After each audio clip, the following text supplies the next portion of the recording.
Okay, so the Westport Library and the Quick Center for the Arts presents an official Apple podcast, Oh Brother, Not Another Podcast, with me, Miggs Burrows. And I'm Trace Burrows. And today we're very excited to have on our show Jim McCarty. He's the founding member of the Yardbirds, you know, one of the great bands of all time from England. So yeah, like Miggs was saying, we have personal connections. I don't know if you want to. Yeah. Can I get this out of the way? Because I have to test my memory and your memory. Yeah. You know, people must come up to you all the time and go, "Oh, do you remember me? I was sitting in the third bleachers in Madison Square Garden." No, it's not like this. I was in London in 1965. Okay. And I was doing all the clubs, the Marquee and all the one. And I was in a club. I seem to remember it was called the Ram Jam Club. I'm not sure if there was a club by that name or the Kilts or anyway, but the Yardbirds were playing in this little club. It was, to this day, it's the greatest live performance I ever experienced. And I've been to a lot of rock shows. Anyway, my memory is, well, part of it is very specific, that Jeff Beck and Eric Clapton were on stage. And it was announced, I guess Keith maybe announced, that this was Eric Clapton's last gig with the Yardbirds, and you were introducing the new guitar player, and this string bean of a little kid with long stringy hair came on stage. It was Jimmy Page. Do you possibly remember playing when Jimmy Page was introduced for the first time? Jimmy Page was introduced as a player. He was playing, was he? In this, when I saw this performance of the Yardbirds in this cellar club somewhere in Soho, I don't remember the name. I don't think it was the Marquee, but it was one of the clubs. And it was announced that it was Eric Clapton's last day with the Yardbirds. So I think I witnessed history. I keep telling this story for 50 years. Maybe it's a bad memory, but there was a gig when you introduced Jimmy Page, right? Or not you personally, but Jimmy Page was introduced to the group. Oh, well, I don't remember that. I can imagine it was correct, Eric Clapton, and then introducing Jeff Beck as the new boy. But didn't Jimmy Page play with the Yardbirds for a while? Yeah, but later, after Jeff had joined. Oh, okay. After Jeff had joined, right? Yeah, because he suggested Jeff, because he didn't want to join us when we asked him. Oh, really? Because he was doing lots of sessions on playing on people's records, and he suggested Jeff. Jeff was his understudy. Oh. Well, I definitely saw Jimmy Page when nobody knew who Jimmy Page was then. I mean, 1965, it wasn't like, oh, Jimmy Page. It was just some kid. They said, here's the new guy, and here's the new guy in the band. And he walked on stage, and then, as I remember, all three of them played, but whatever. The club. For that. So let me ask you, I know you've played thousands of gigs, so I'm doing what Miggs just suggested, like, remember me but like, do you remember playing Staples High School in Westport? That's where I have a vague memory of it, but I know the gig because it's talked about a lot. Yeah. And I think the thing about that show is that what's his name? The singer from Aerosmith was Tyler. Steve Tyler was humping our gear. Right. Yes. Right. Yes. The Dick Sandhouse, who was just a kid at that time in high school. I forget it. We had him on, and 16 years old. He goes to Frank Barcelona, who was a huge, rock and roll promoter, The Who and the Yardbirds and a lot of other bands, and he went in there and said, I'm putting on a concert in Staples High School, and they kind of thought it was a joke sending this little kid in to do this. But once he got a few bands under his belt, they just kept on sending, we had the Yardbirds, the Animals, the Cream, the Doors, the Rascals. It goes on and on. There's about 15, 20 bands. And the story that Dick was telling us was that how Jimmy Page begged him. He was in the hall of Staples High School, like I'm in some class somewhere. I don't know. I didn't know Dick that well back then, but and said, "Hey, I know you're gonna have the Yardbirds on. Can I just like go backstage and carry you, like the guitarist, like like you just wanted to be there, Yeah. Were you actually at that school? Yes, I was there. I saw all the shows except, unfortunately, the Yardbird show, and I really wanted to see it because I had a band, and like that, tens of thousands of other bands at that age, we did a bunch of Yardbird songs. We were in luck. That was one of our favorite bands. Well, I'm curious, what was your first, Jim? You toured. That was your first tour of the U.S. What was your impression of it? Were you intimidated by being in America, or was it just fun, or did you care? Were you really hoping that you would become a hit? Can you hold on 1 second? There's someone at the door. 1 minute. Okay. Maybe it's Dick. It's Jimmy Page. He's pissed off. There wasn't. It was someone next door. Yeah. Sorry about that. Well, it was a dream for us to come to America. It was the English kid's dream. It was such a sort of romantic idea, after seeing all the movies and all the westerns and the gangster movies and the blues music and the rock music. You know what I mean? Yeah. It was huge. I mean, America was huge compared to England. So our idea of going a long way was maybe going to Liverpool, which was 200, which is nothing, is it, in American terms? Right. But you were born in Liverpool, right? But you weren't there during you left at an early age, so you weren't there during the Beatles. No. I didn't. I wasn't brought up in Liverpool. I was brought up in a place called Teddington, which is in southwest London. Yeah. And who did you first meet up with? You were closest to Keith Relf, right? Was that your a childhood? Was he? Well, no, actually, I did become close to Keith, but first of all, it was Paul Samuel Smith, the bass player, and we were at the same school. And we went to a grammar school, which is probably equivalent to your high school. And Paul and I we knew each other since we were about 14 or something. and we actually played in the school band because Paul used to play lead guitar at one point before he went on to bass. And we played in a school group, and we played at all the school dances. Where they had a dance band, and we played in the interval, and everyone went mad when we played. Yeah. You see it in the movies.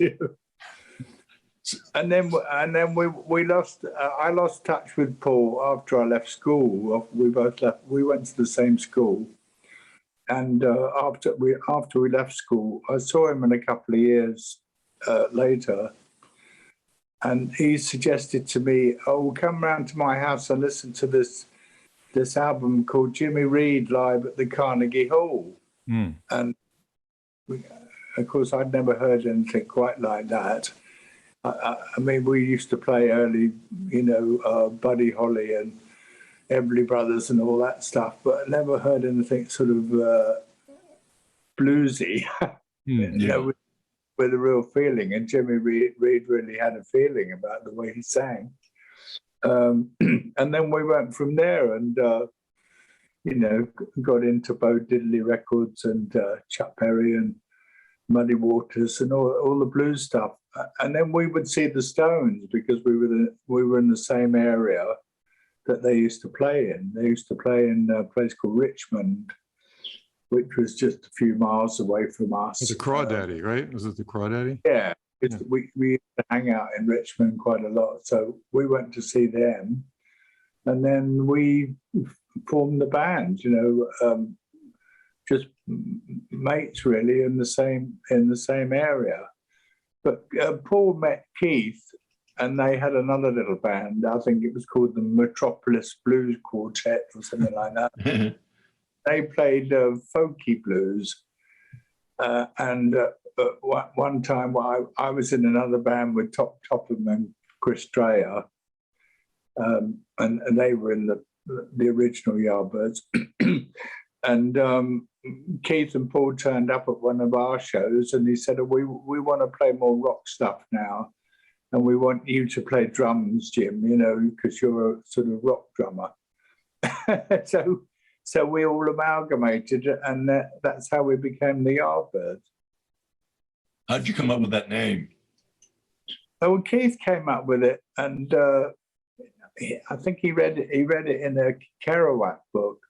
They were Yardbirds were people that bummed lifts on steam trains and lived in the rail yards. They were like tramps, hobos. Yeah, hobos, right? Yeah. They travelled across the states on the steam trains in the goods wagon. Yeah. So why, it's probably been discussed in your book and everything, but why did the quote, Eric Clapton left the Yardbirds and he claims because you were getting too commercial. There's nobody more commercial than Eric Clapton. I mean, nobody got more commercial than Eric Clapton. So what was his problem with the Yardbirds? Yeah, well. Well, he's great. Yeah, well, I guess he went through that one, the blues purist or whatever. Yeah. Oh, yeah. But there were various political differences between him and other members of the band, and I think he didn't like the way it was run or organised. He wasn't a band guy really. He was a difficult guy to be with a group of people. We have to toe the line or tell them what to do. As to be told what to do. Usually the drummers get that, told what to do. Was some guitarists like Keith Richard, he's more of a band guy, Yeah. But Clapton and Beck, they're really individual guitar players. They have to run the show to be happy, really. And that's what we found out in the end.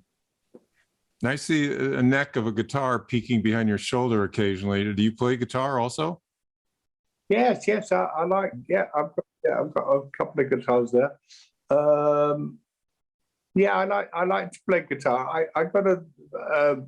I like the singer-songwriter thing. The acoustic guitar and singing songs. I do that a bit as well. So I've recorded albums, solo albums.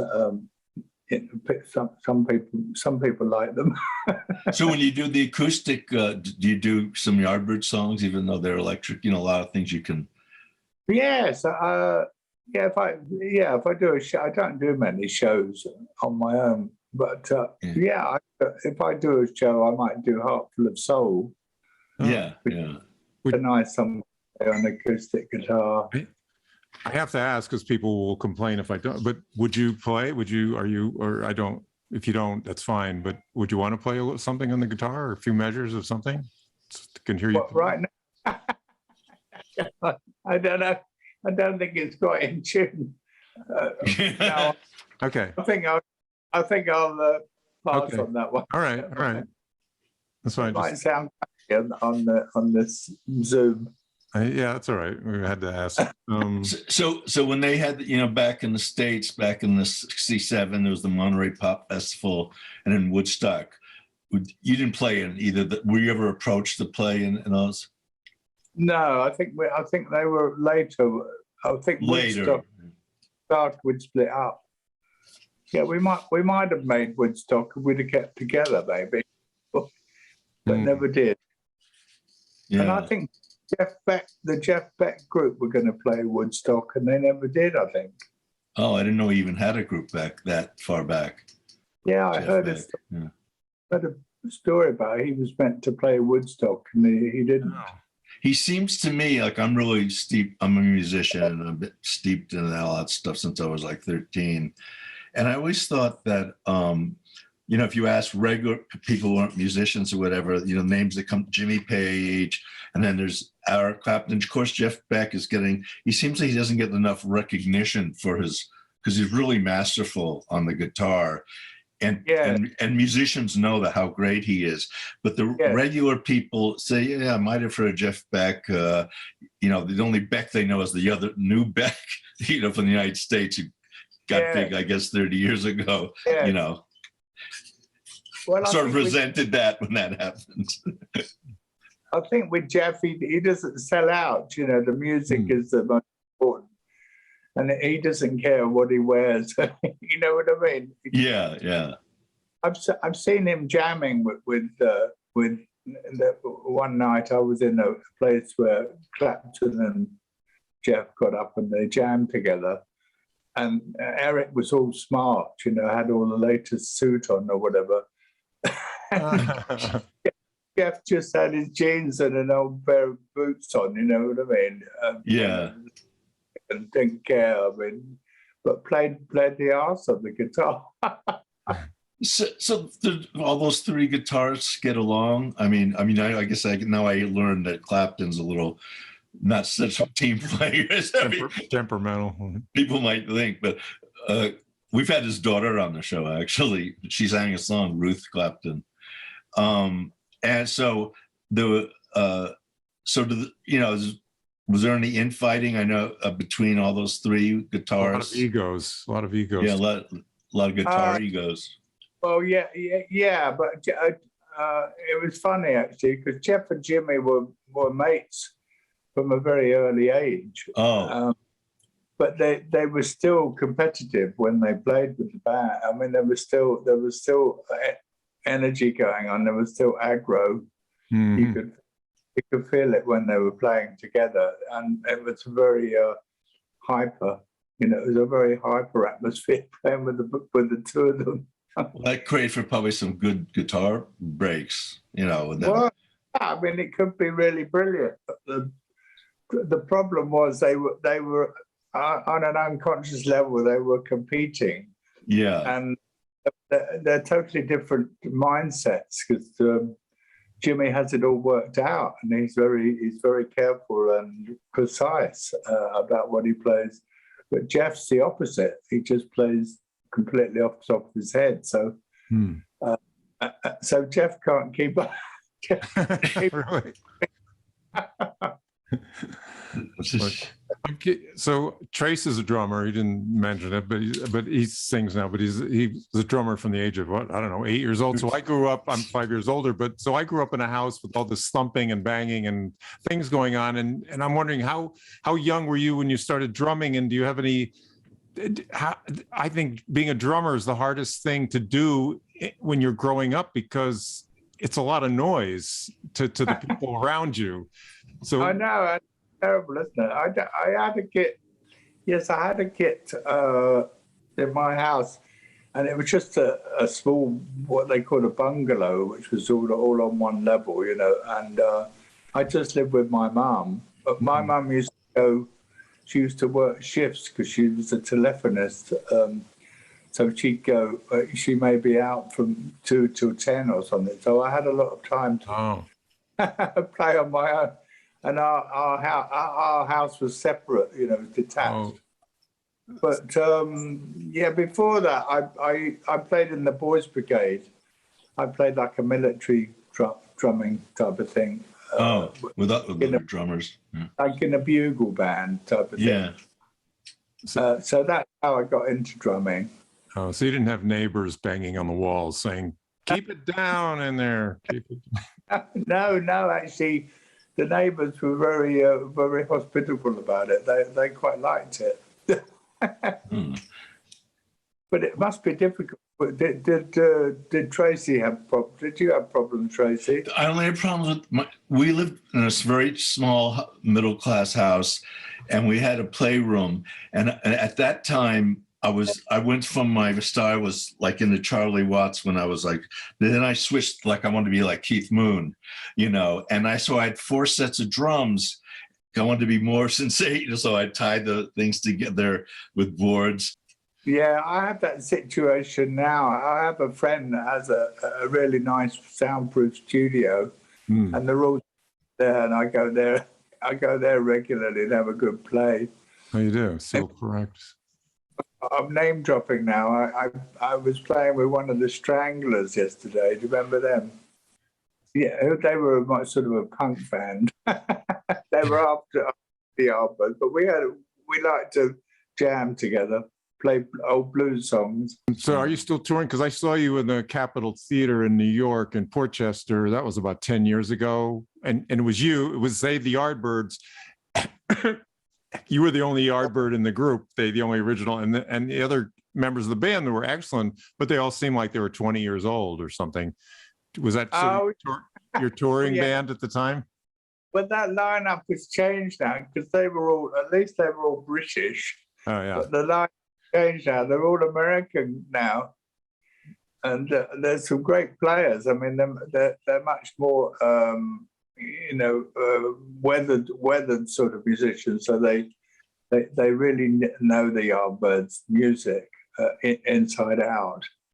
I played with that young band, and they were very good, very technically very good, but they study all the music at rock school, Sure. So they weren't really living the music. Yeah.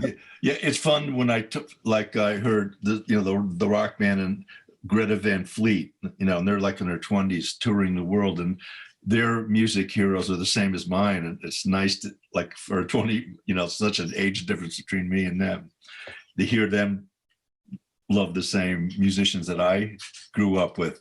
So it's gratifying. I've heard a lot about them lately.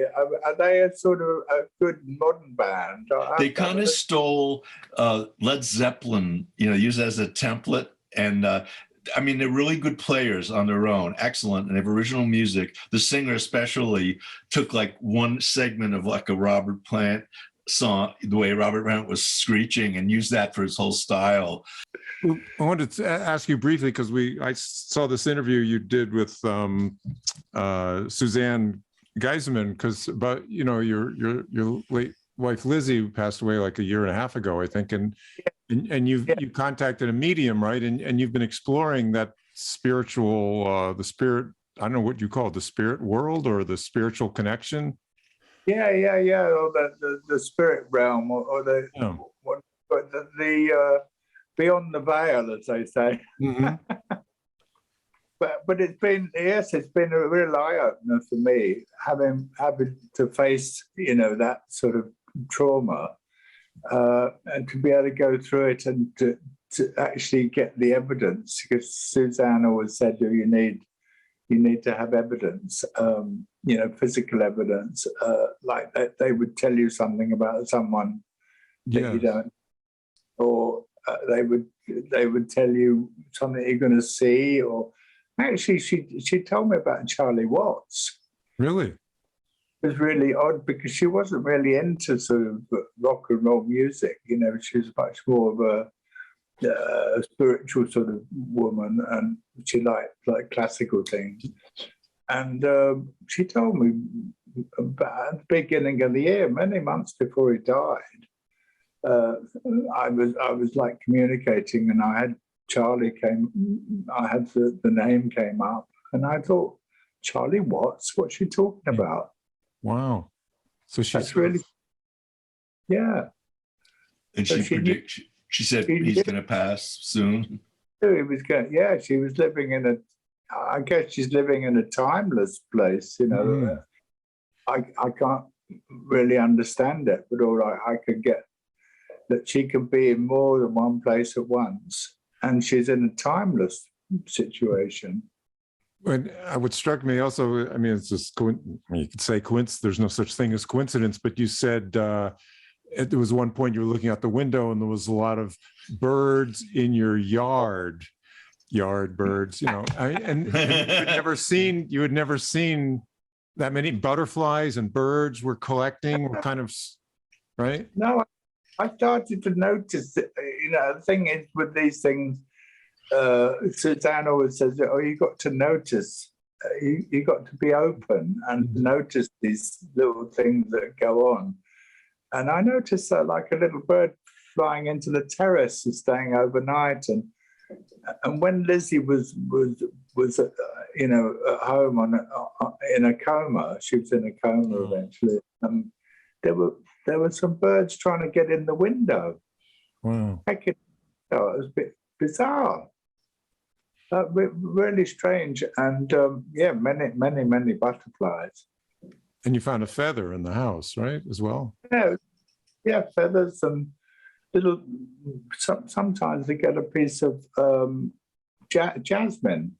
I found a piece of jasmine on the floor. Things like that.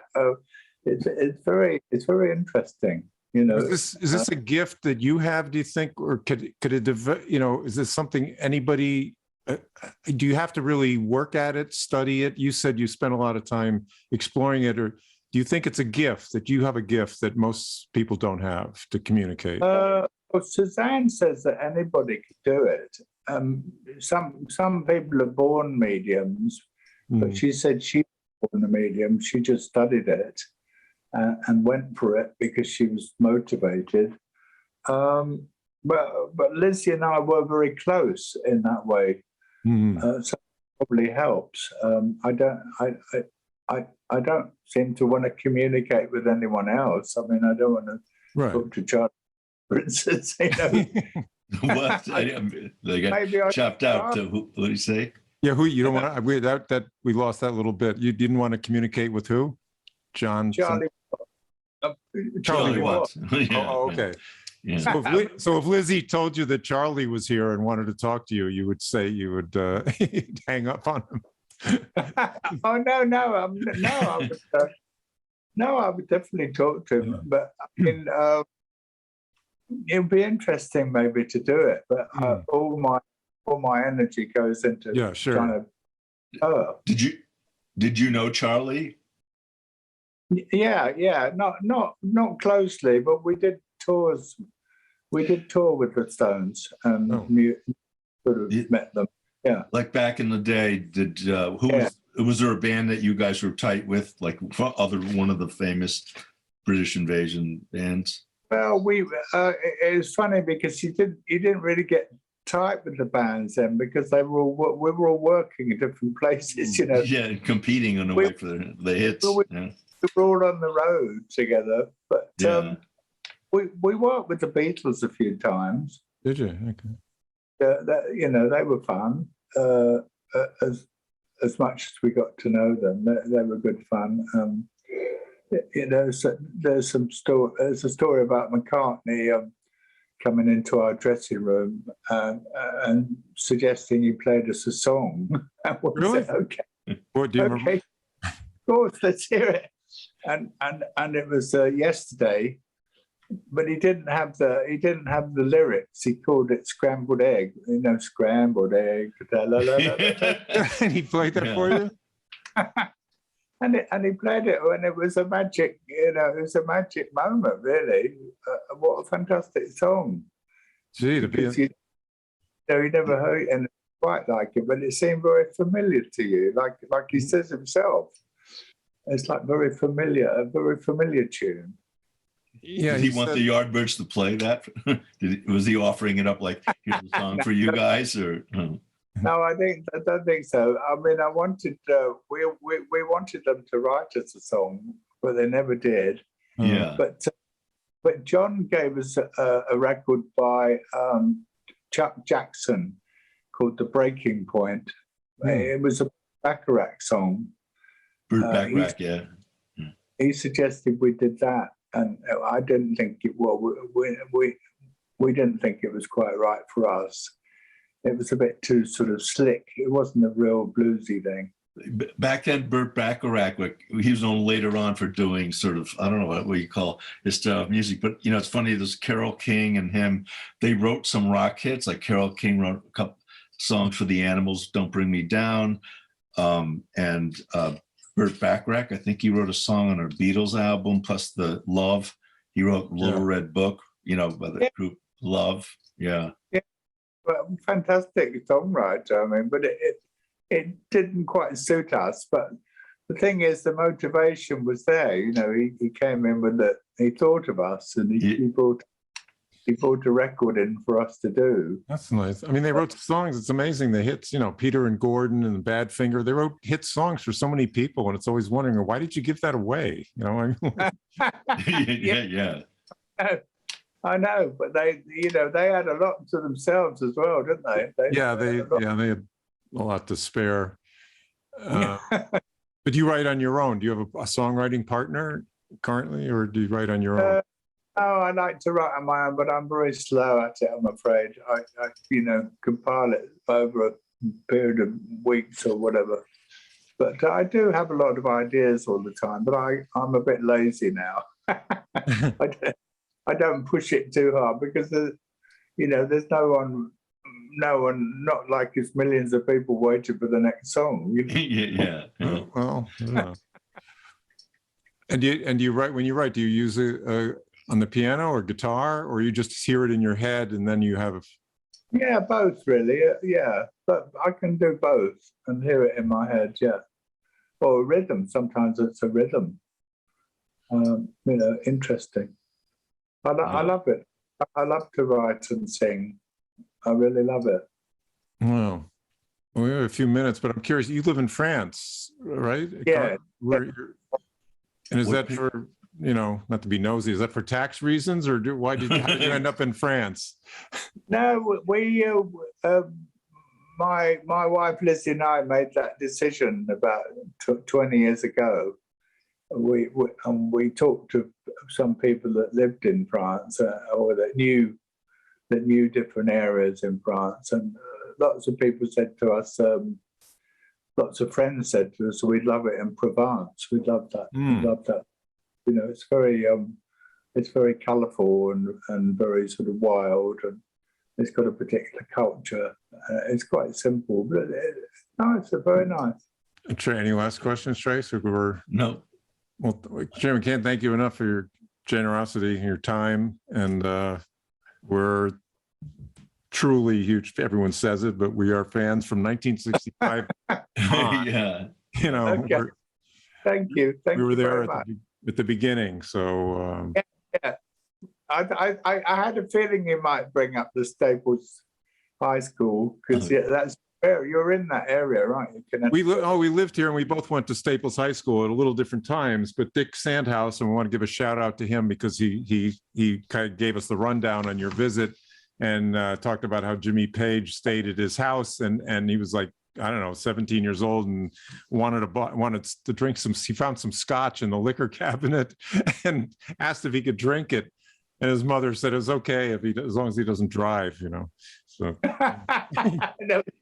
there's all these stories about the Zeppelin, and I know there's a tour manager called Henry Smith who worked for them. Oh. And so many people used to say, well, what does Zeppelin do after their gigs? What do they, what hair-raising things do they do? He said, Jimmy and John Paul Jones, they'd sit down and have a cup of tea. Yeah. A picture of Jeff Beck in Dick Sandhouse's basement drinking tea is like, I was that was so awesome, and he's just a couple of years older than we were when they played there, really. But there's a documentary, if you ever want to hear about your own appearance there, it's called The High School That Rocked. It's on YouTube, The High School That Rocked. I know about that. Yeah, somebody told me about that. So it's the whole history of Dick Sandhouse and how he hired all these at the age of 15 or 16,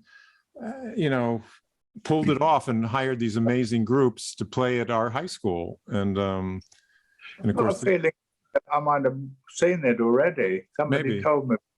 Yeah, because there is the classic story of Steven Tyler carrying the guitar for.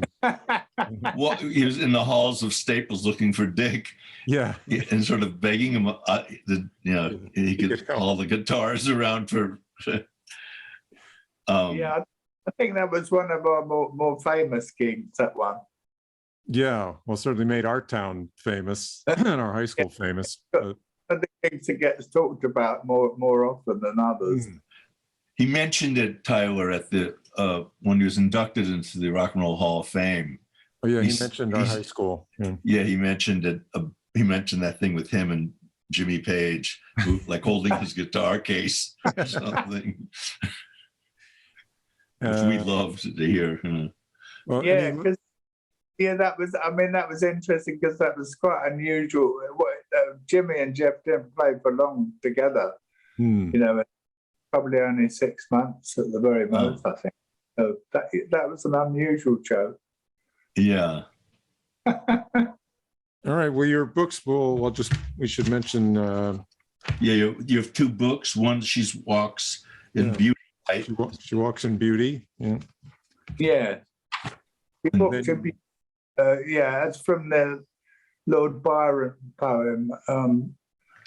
He Walks in Beauty like the night. It's an old English poem, and I thought it suited the way I see my wife where she is now. You know, the other one, no one told me. That's much more my autobiography. Nobody told me. Yeah, that you're. More about the music scene and everything. Well, thanks so much. Thanks again. Okay. It's a lot of fun. Yeah, my pleasure. Bye.